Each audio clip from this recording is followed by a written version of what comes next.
In this video, I summarize two key sections of Chapter 8, Competency to Stand Trial and Criminal Responsibility. It's important to understand that these are distinct legal concepts. Competency to stand trial. Some individuals charged with a crime are so intellectually or psychologically impaired that, if tried, they would be present in body but not in mind. The United States Supreme Court has ruled that trying such individuals violates the Constitution. A defendant is deemed competent to stand trial if they have a reasonable degree of rational understanding to consult with their lawyer, and a rational and factual understanding of the proceedings.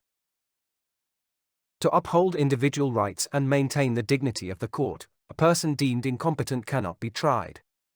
Competency is required at every stage of the criminal justice process, from pretrial hearings to sentencing.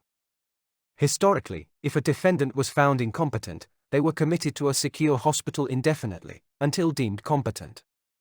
However, in Jackson v. Indiana, 1972, the Supreme Court ruled that indefinite confinement was unconstitutional. If a defendant shows no progress toward competence, they must be released or transferred to civil, rather than criminal, commitment. Criminal responsibility and the insanity defense.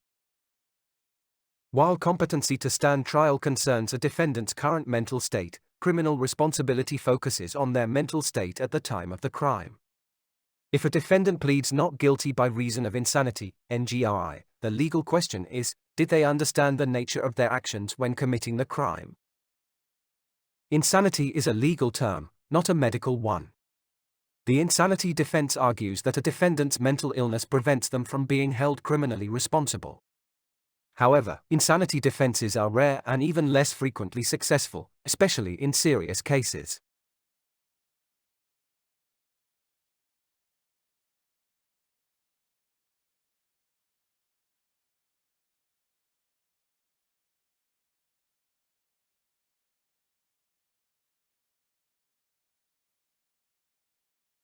Let's now cover three legal standards for insanity. 1. The Newton Rule, right and wrong test. A defendant is not criminally responsible if, due to a mental disorder, they were unable to understand the nature of their actions or distinguish right from wrong. 2. The Brawler Rule, American Law Institute standard, recognizes insanity if a mental condition substantially impairs cognitive or behavioral control. Kentucky follows this standard. 3.